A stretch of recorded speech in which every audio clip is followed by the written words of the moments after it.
So guys, how are things with you? And this is Shivkant here again, back with the phase 2 of the series of chapters that I'm going to present on the JavaScript Bible. We have already covered the first 4 chapters, and based on your response, I'm going to really fasten things up so that we catch up more in the same time. So chapter 5, 6, 7, and 8, we'll cover this in the next 15 minutes. Yeah, so based on that, let's start with chapter 5. Now let me open the same source code which we developed in the section 1.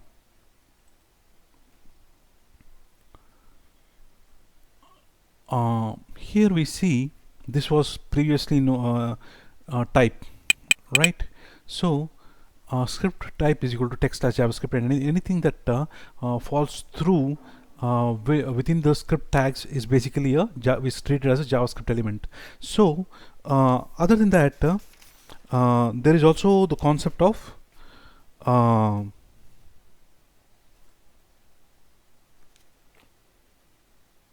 source. Yeah, so we can also include the source tag within this, and the source tag is usually used for referencing libraries. Yeah, so so let me show you how the source tag can be used within JavaScript type tag. Yeah, text and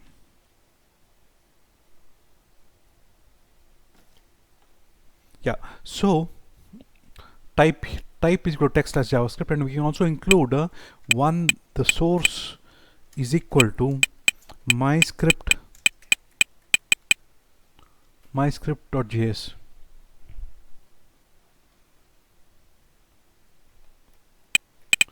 myscript.js. So basically this implies that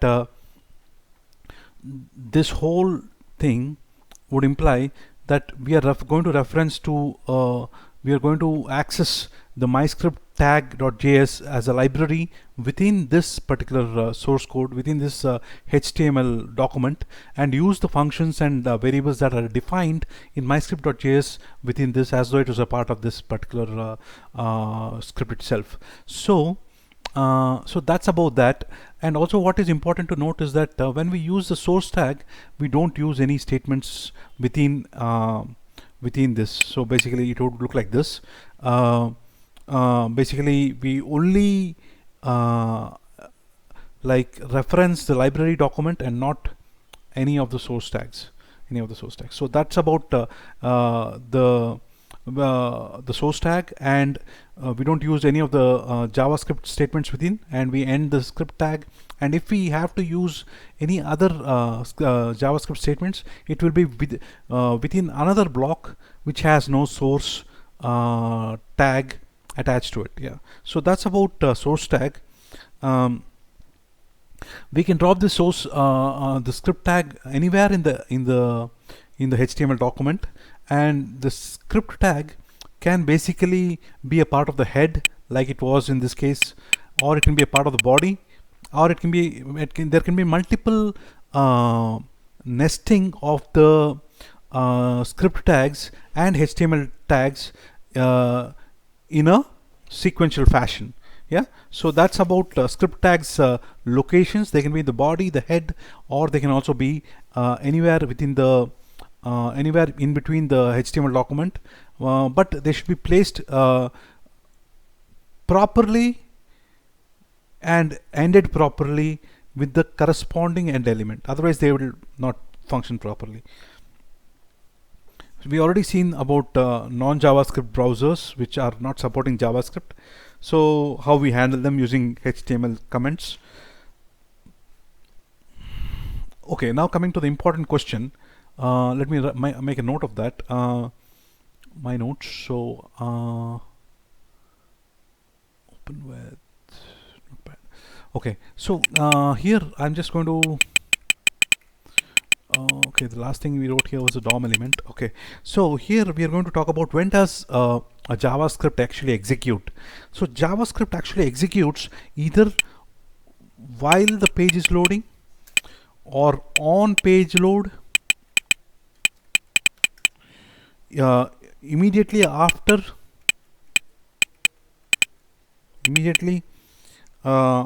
after a document loads,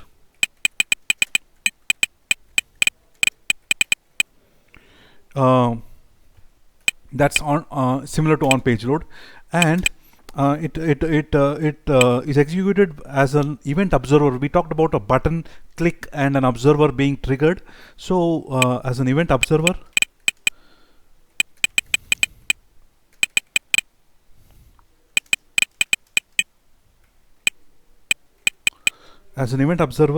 or when called from another means indigenous block, or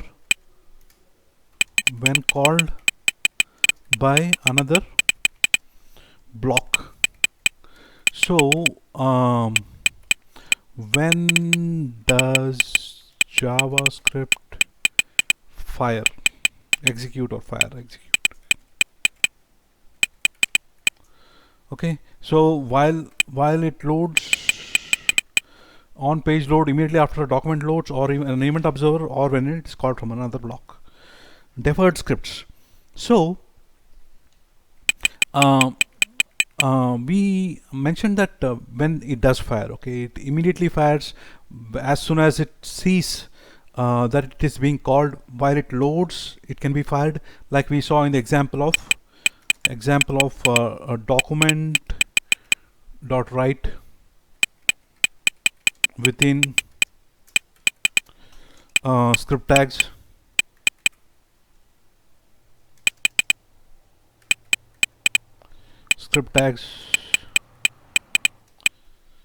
right? Running a script on event handler. Okay, so we also saw, but on button click, we also saw the examples of this, and we also know that we can have a function which is called, and we have seen an example of this in the previous elaborate section of how we can actually call one block from another JavaScript block, that in the form of a function call.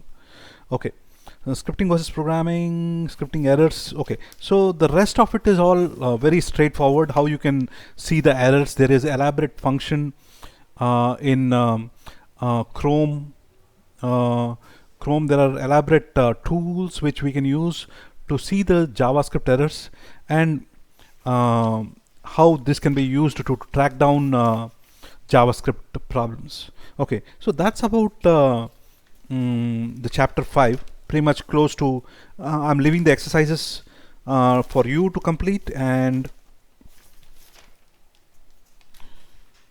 dropping the script. Okay, exercises are quite straightforward. It's totally self-explanatory. The chapter 6, that is, I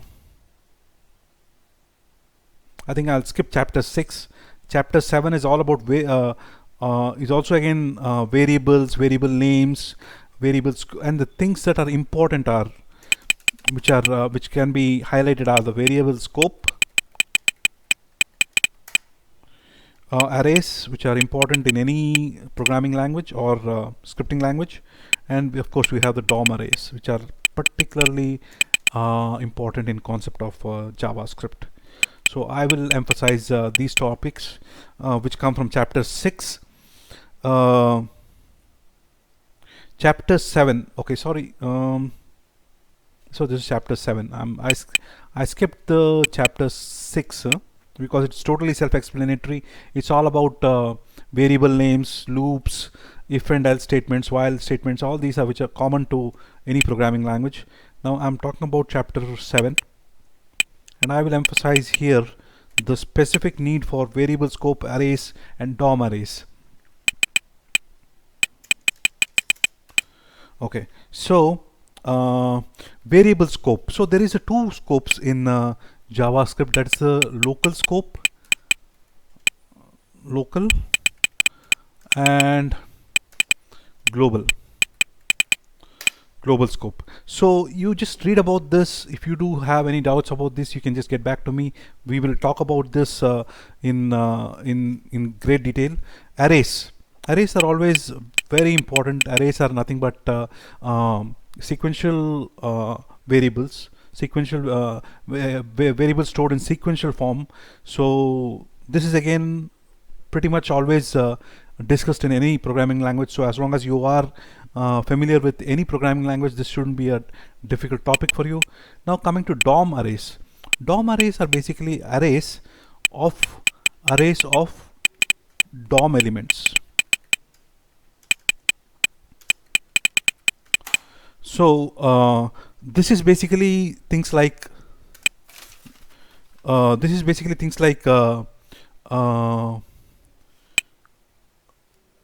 form 1 dot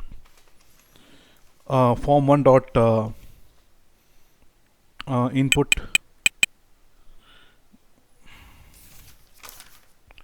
form 1 dot input, and which basically gives us a handle on the input text of the form 1, which means that we are using the arrays as well as the DOM nature of the scripting language or JavaScript to basically get a handle on the DOM elements of DOM elements of this in an array format. All right, so that covers chapter 7. Pretty much 3 things that are important: scope, arrays, and DOM elements. So once you're through with that, okay, then we come to chapter 8. So I'm hurrying through these things because with this we'll cover the first 100 pages, and then again we can take a breather and continue with our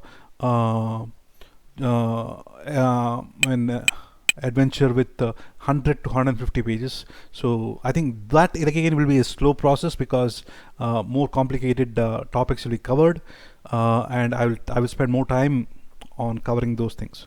Okay, chapter 8, other than the create element. Okay, so here again is emphasized the significance of hierarchy.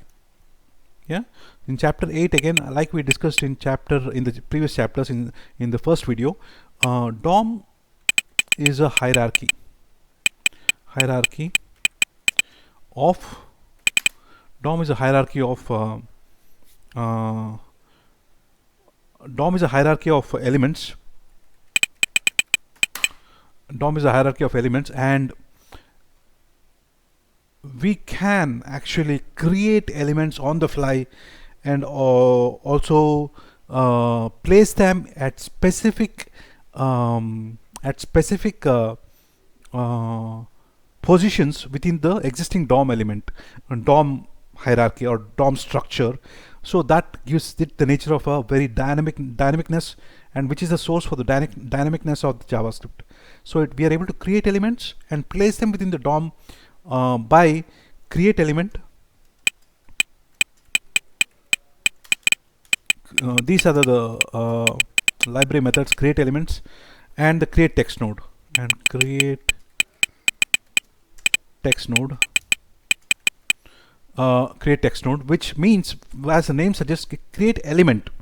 We give it the ID after which the element is to be created, and the type of the element that is to be created, or in case of text node, we do give it the type of element to be created and the location that it has to be created, and it will dynamically create it at the when the JavaScript engine that is within the browser encounters this method.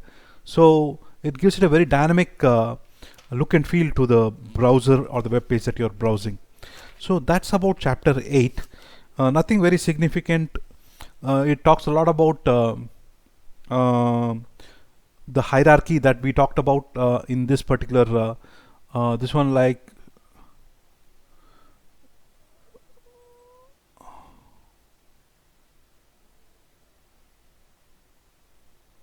yeah, so we talked about the hierarchy, document hierarchy, DOM hierarchy.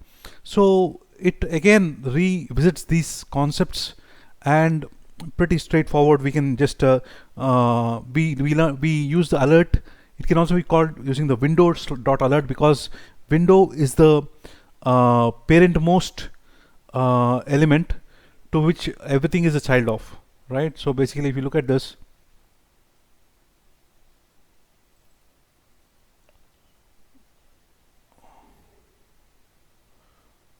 window. Okay, so document is the parent most, but we can also use window to basically use any of the methods, and it will automatically imply window.alert is the same as alert. It's the same. Basically, we are using the method within the context of the window.